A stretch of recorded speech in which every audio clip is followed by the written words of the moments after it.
सम्मानित राष्ट्रवादी साथियों, मैं श्रीनिवास राष्ट्रवादी संस्थापक भारत रक्षा दल ट्रस्ट आज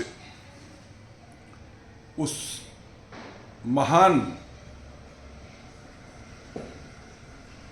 राजनेता को नमन करने के लिए उनकी जन्म जयंती पर श्रद्धा सुमन समर्पित करने के लिए आप सबसे रूबरू हो रहा हूं, जिनका नाम है लोकनायक जयप्रकाश नारायण। यह वो नाम है जो राजनीति में थोड़ा भी रुचि रखने वाला व्यक्ति है, वह लोकनायक जयप्रकाश नारायण जी का नाम जानता है। लोकनायक जयप्रकाश नारायण जी भारतीय राजनीति के स्तंभ पुरुष हैं। यह वह व्यक्तित्व है जिन्होंने सत्ता का ही परिवर्तन नहीं किया था, इस एक प्रकार से युग परिवर्तन जैसा कार्य किया था। जब कांग्रेस का कुशासन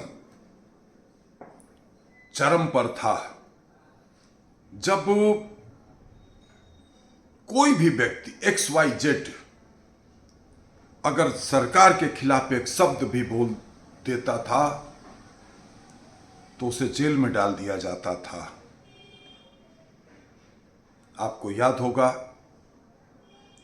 25 जून 1975 को देश में आपातकाल लागू कर दिया गया था। उसके अतीत के पीछे ज्यादा न जाते हुए हम केवल इतना ही बताना चाहेंगे कि इंदिरा गांधी उस समय देश की प्रधानमंत्री हुआ करती थी। इंदिरा गांधी रायबरेली से सांसद थीं। रायबरेली से उनके प्रतिद्वंदी राजनारायण जी ने उनके निर्वाचन को कोर्ट में चुनौती दिया था और कोर्ट ने उनके चुनाव को अयोग्य घोषित कर दिया था, अवैध घोषित कर दिया था। उन स्थितियों में जब विपक्ष ने इंदिरा गांधी के ऊपर इस्तीफे का दबाव बनाया, तब इंदिरा गांधी ने देश में इमरजेंसी लागू कर दिया था और वह इमरजेंसी का एक ऐसा कालखंड था जो 19 महीने की इमरजेंसी चली थी। उसमें देश के लगभग सारे विपक्ष के नेता जेलों में ठूस दिए गए थे और उन स्थितियों में विपक्ष को संगठित करके देश की जनता के मन मस्तिष्क में इंदिरा गांधी के कुशासन के खिलाफ एक ज्वाला प्रज्वलित करने का कार्य लोकनायक जयप्रकाश नारायण जी ने किया था और उनके मूवमेंट को जेपी आंदोलन कहा गया था। जनता पार्टी संभवतः मेरा मानना है कि उनके नाम से ही बनाई गई थी, हालांकि नाम जनता पार्टी था। तो जेपी मूवमेंट में एक विशेषता यह थी कि उस समय कांग्रेस के खिलाफ जितने भी दल थे सारे के सारे एक हो गए थे। आज बिहार के लालू प्रसाद यादव जी हों, नीतीश कुमार जी हैं और भी जो भी लोग हैं, बीजेपी का तब नाम जनसंघ हुआ करता था। उत्तर प्रदेश में मुलायम सिंह जी हों, चौधरी चरण सिंह जी, मोरारजी देसाई जी, मतलब देश भर के जितने भी नेता थे वह सब के सब कांग्रेस के खिलाफ एकजुट हुए थे। लेकिन आज का दुर्भाग्य, जब हम उस महानायक को अपनी श्रद्धांजलि समर्पित कर रहे हैं जिन्होंने कांग्रेस के कुशासन के खिलाफ देश की जनता का आह्वान किया था, नारा दिया था, समग्र क्रांति अब नारा है, भावी इतिहास हमारा है, सिंहासन खाली करो कि जनता आती है, इस प्रकार का नारा देने वाले लोकनायक जयप्रकाश जी के अनुयायी जो कांग्रेस के खिलाफ एकजुट हुए थे, आज देख लीजिए, सत्ता ही सत्य है, सत्ता ही सत्य है, सत्ता ही सत्य है के सिद्धांत के कारण आज उसी कांग्रेस के साथ गलबहियां कर रहे हैं, गठबंधन बना रहे हैं। आखिर कौन सी ऐसी नीति कांग्रेस की परिवर्तित हो गई जिस कारण कि ये सारे लोग जो है उनके साथ हो गए, लेकिन नीति कोई परिवर्तित नहीं हुई है। ये वर्तमान देश का वर्तमान विपक्ष तथा कथित विपक्ष अवसरवादी सिद्धांत विहीन मौका परस्त है और इसने उस कांग्रेस के साथ हाथ मिला लिया जो लोहिया और जयप्रकाश नारायण, आचार्य नरेंद्र देव जैसे तमाम महान विभूतियों ने जो है जिस कांग्रेस के कुशासन के खिलाफ देश की जनता का आह्वान किया था, आज उनकी ये जन्म जयंती मनाते हैं, पुण्यतिथि मनाते हैं।